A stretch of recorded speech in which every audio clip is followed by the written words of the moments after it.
আওয়ামী লীগ সরকারের সমালোচনা করে জামাতে আমির বলেন, দেশে যেখানেই তাদের হাড়িতে হাত ঢুকছে সেখানেই টাকার খনি।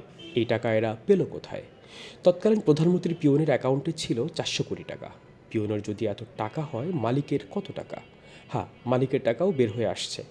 এই কুষ্টিয়ার পাশেই রূপপুর পারমাণবিক বিদ্যুৎ কেন্দ্র। এখান থেকে মালিকের পরিবার শুধু একটি প্রকল্প থেকে 57,000 কোটি টাকা চুরি করেছে।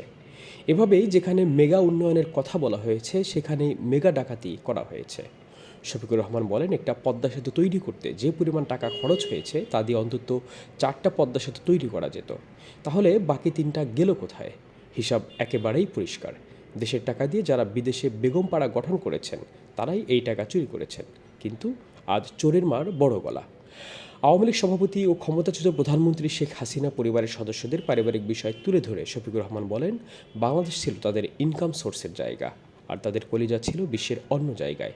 এ দেশের প্রতি তাদের দরদ থাকবে না, এটাই স্বাভাবিক। তাদের সব পরিবার বিদেশে থাকে, বেগমপাড়ায়। সাম্যের বাংলাদেশ গড়তে চান জানিয়ে জামাতের আমির বলেন, আমরা এই দেশে আর কোনো মাইনরিটি মেজরিটি কথা শুনতে চাই না।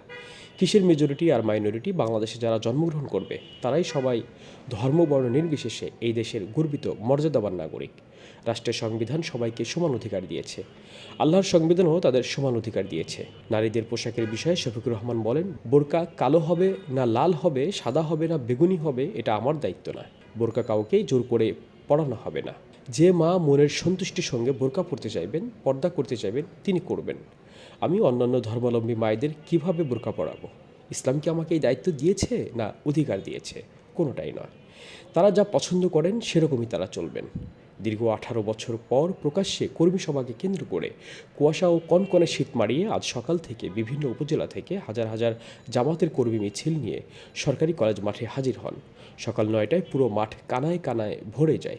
আশেপাশের সড়কেও জামাতের নেতাকর্মীদের দেখা যায়। তারা নানান রকম স্লোগানে মুখরিত করে রাখেন কলেজের মাঠ। শাহ মোহাম্মদ ওয়ালিউল্লাহ, তরঙ্গ টিভি।